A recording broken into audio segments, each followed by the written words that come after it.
இன்னைக்கு என்ன பார்க்க போறோம்னா பீட்ரூட் பொரியல் பார்க்க போறோம். பீட்ரூட் பொரியல் எதுல செய்ய போறேன்னா தேங்காய் எண்ணெயில செய்ய போறேன். அது எப்படி செய்யறதுங்கிறத தேங்காய் எண்ணெய் கொண்டு வந்திருக்கேன். தேங்காய் எண்ணெயில செய்ய போறேன். அதுக்கு என்னென்ன பொருள் போடணுங்கிறத நான் உங்களுக்கு இப்போ சொல்றேன் ஃப்ரெண்ட்ஸ். பீட்ரூட் பொரியலுக்கு தேவையான பொருள் என்னென்னு பார்த்தீங்கன்னா, இங்கே பார்த்தீங்களா, கடலைப்பருப்பு, கருவேப்பிலை, பச்சை மிளகா, ஒரே ஒரு காஞ்ச மிளகாய். அந்த பச்சை மிளகாயும் காஞ்ச மிளகாயும் தான் காரம்.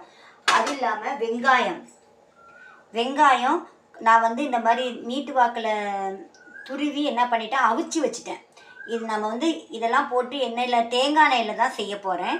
தேங்காய் எண்ணெயில் செய்யும் போது இதெல்லாம் வாயில் இதை அவிச்சு வச்சிட்டோம்னா வாயில் படும்போது க்ரன்ச்சியாக நல்லா கிறிஸ்பியாக இருக்கும். அதுக்காக அவிச்சு முன்னாடியே கொஞ்சோன்னு அவிங்க. ஒரு கொதி வந்தோடனே இறக்கிடுங்க. உப்பு போட்டு அவிக்கல, சும்மா தான் அவிச்சு வச்சுருக்கேன். உளுந்து, இதுதான் ஃப்ரெண்ட்ஸ் இதுக்கு தேவையான பொருட்கள்.